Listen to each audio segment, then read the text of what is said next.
O Jairo Santos é o finalizador, que é o responsável pela parte de pós-produção, né, das peças. Sou morador lá do Taboão da Serra, tenho 34 anos, tenho 4 filhos, sou casado já há 7 anos e é isso.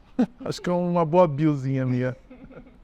Eu sou filho caçula de uma família de 5 irmãos, então eu sou o caçulinha. São 4 homens e uma mulher, que é a minha irmã mais velha. E aí eu nasci lá na periferia lá do Taboão da Serra, fica zona oeste de São Paulo, grande São Paulo. O maior ciclo, assim, minha maior referência de contato, assim, foi meus irmãos mesmo, porque como eu era caçula, eu, tipo, vivia ali mais ou menos a vida deles ali.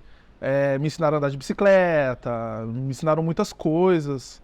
Estudei em umas escolinhas lá, escolinha pública. E logo pequeno eu já me apaixonei assim pelo audiovisual, assim, realmente muito, muito criança.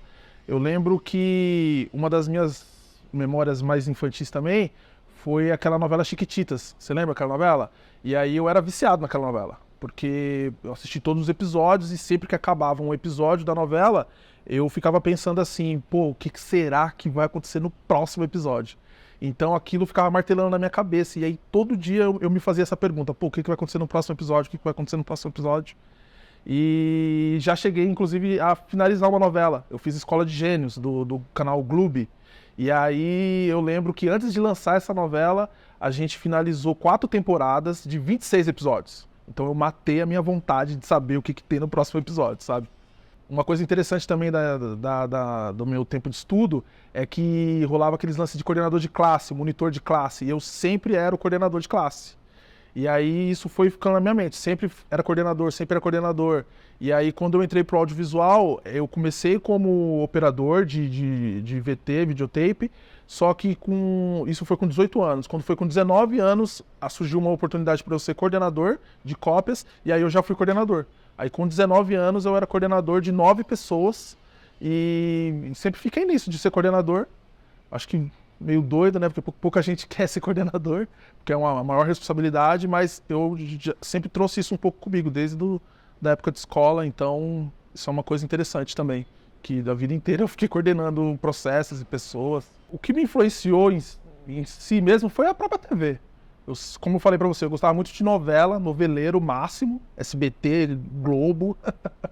Aí, sempre de ver aquelas aberturas da novela da Globo, eu pirava muito. Então, basicamente, a TV me influenciou, assim. Agora, que eu tive certeza, assim, que eu queria fazer isso foi quando eu assisti Cidade de Deus. Assisti Cidade de Deus, minha mente virou, assim. Falei, pô, é isso que eu quero fazer.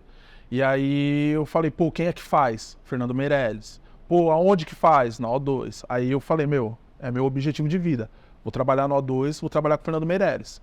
Aí comecei. Aí tive essas oportunidades que eu falei de estudar, de me profissionalizar. Não comecei pelo O2, comecei pela Casa Blanca, que era onde eu fui coordenador de cópias.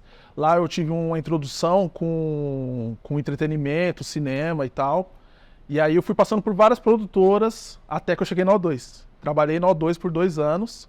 E aí não trabalhei diretamente com o Fernando Meirelles, mas teve uma situação, por exemplo, que o Fernando Meirelles lá é o dono, né? Então quando você produz alguma coisa lá, geralmente você manda pra ele assistir. E aí coube pra mim, falou, Jairo, manda a série pro Fernando. Aí, pô, escrevi aquele e-mail pra ele, disparei, falei, meu Deus, consegui o objetivo da minha vida, mandei alguma coisa pro Fernando Meirelles. Ele respondeu, valeu, obrigado. Falei, mano, pronto. Tipo, e era uma coisa tipo, totalmente impossível quando eu mentalizei isso, entendeu? Porque imagina, rapaz jovem, negro, Taboão da Serra, sem condição de grana para estudar. E aí eu consegui estudo, consegui minha influência até chegar na O2, consegui, tipo, trampar com o Fernando Meirelles. Não trampei diretamente com ele, assim, tipo, de fazer uma série com ele, mas acho que eu alcancei meu objetivo ali. Uma coisa interessante sobre o meu início foi o seguinte, o meu pai, ele tem uma empresa de empreita, de reforma de casas. E aí, quando eu estudava no ensino médio ainda, ele virou pra mim e ele falou assim, ó, você tá estudando aí e tal, tá na moleza, porque meus irmãos ralavam na obra, né, junto com ele. Ele falou assim, mas quando você fizer 18 anos, se você não tiver na sua área, porque eu já estudava, né, eu estudava em ONG e tal. Aí ele falou, se você não tiver na sua área, você vai trampar na obra. Aí eu já fiquei com isso na cabeça. Aí eu peguei firme no estudo, consegui a oportunidade de estudar lá no Instituto Criar. Quando eu saí de lá, já fui direto para uma produtora, foi a Casablanca. Foi no dia do meu aniversário de 18 anos, dia 1º de outubro, eu comecei na Casablanca. E aí fiquei lá por 6 anos.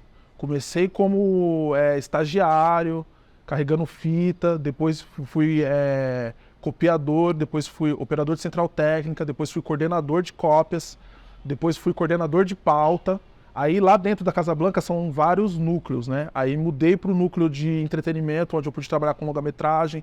Trabalhei no Gonzagas, de Pai para Filho, no Penetras, enfim, um monte de filme aí, Serra Pelada, fiz um monte de filmes lá, mais de 40 filmes, isso em um ano.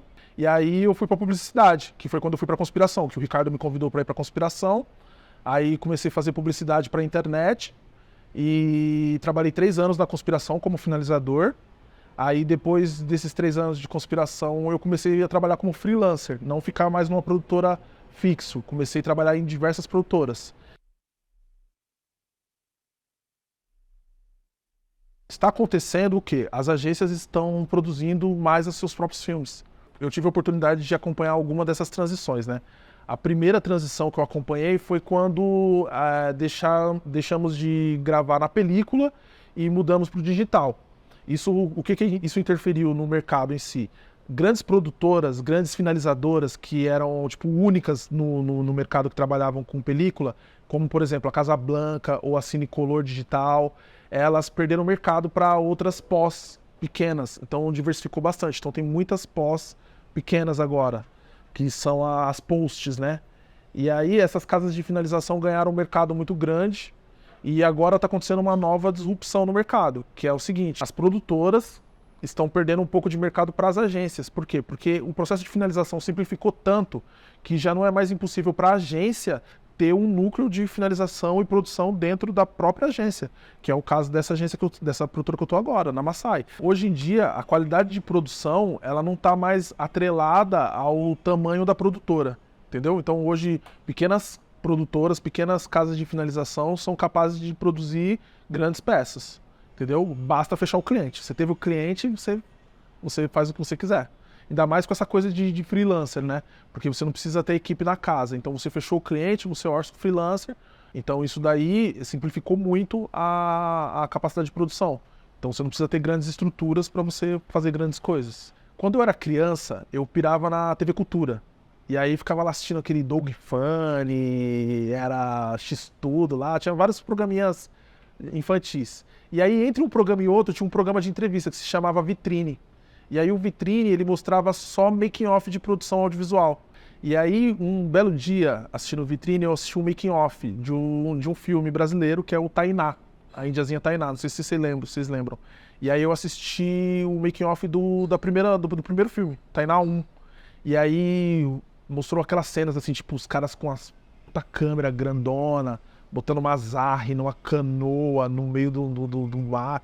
E aí, no meio do mar, né? No meio do rio. E aí aquilo me impressionou muito. Eu era criança mesmo, tipo, 6 anos de idade. Tava ali começando a gostar de audiovisual. E aí o que aconteceu foi o seguinte: quando eu tava na Casablanca, que eu saí da coordenação de pauta de publicidade e eu fui pro entretenimento, que foi onde eu fiz o Gonzagas, A Beira do Caminho, alguns filmes, um belo dia eu fui pra uma reunião lá com meus chefes, e aí eles falaram: galera, ó, entrou novos projetos na casa, nós vamos finalizar Tainá 3. E aí eu falei, pô, que plot twist, que lei da atração, né? Porque o making off do Tainá 1 foi uma das coisas que me encantou para a área e eu tive a felicidade de ser coordenador de pós do Tainá 3. Um conselho que eu daria seria uma coisa que eu até falei aqui pro rapaz ali: cuidado com o que você sonha. Porque se você sonha e você foca no que você quer, provavelmente você vai alcançar. Provavelmente. É mais chance de você alcançar do que de você não alcançar. Então, já que você vai pirar em alguma coisa, pira numa coisa com calma, sabe? Pensa bem, não vai com afobação pra qualquer lado, porque você vai chegar. Então agora o sonho é ganhar o Oscar. Saca? Que é tipo... Eu também acho que é possível, né? E se eu ganhar o Oscar, tá gravado aqui que eu falei em 2023 que eu ia ganhar o Oscar.